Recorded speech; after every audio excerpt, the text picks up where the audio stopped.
It was supposed to be the trip of a lifetime, but instead a fisherwoman found herself fighting for her life in an Italian hospital after becoming sick during a cruise through Europe. So her husband spoke with our Emily Longnecker about the road to recovery and why they may not be headed home anytime soon. This was the view the Hess family from Fishers had on the second night of their 2-week cruise through Europe recently. A trip they just knew was going to be like no other. This is our first time, like I said, to Europe, so it's supposed to be unforgettable. And it is unforgettable, but for a Yeah. different reason. Exactly.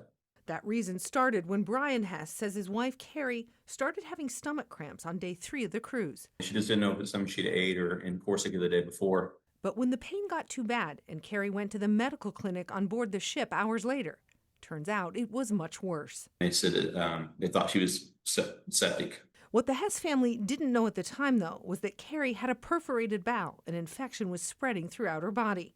But getting those answers was close to impossible for more than 24 hours after Kari was hospitalized in Naples because of the language barrier and little to no cell service to allow Brian to use his cell phone to help translate. Nothing made sense.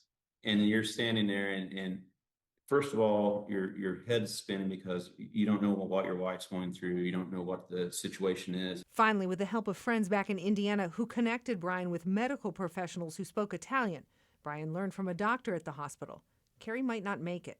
She said she went into septic shock, was having multiple organ failure.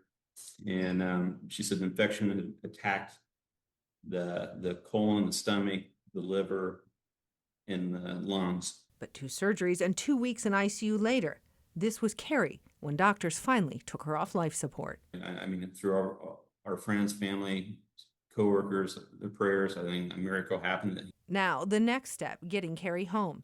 Even though she's out of the hospital, she's still too weak to travel, says Brian.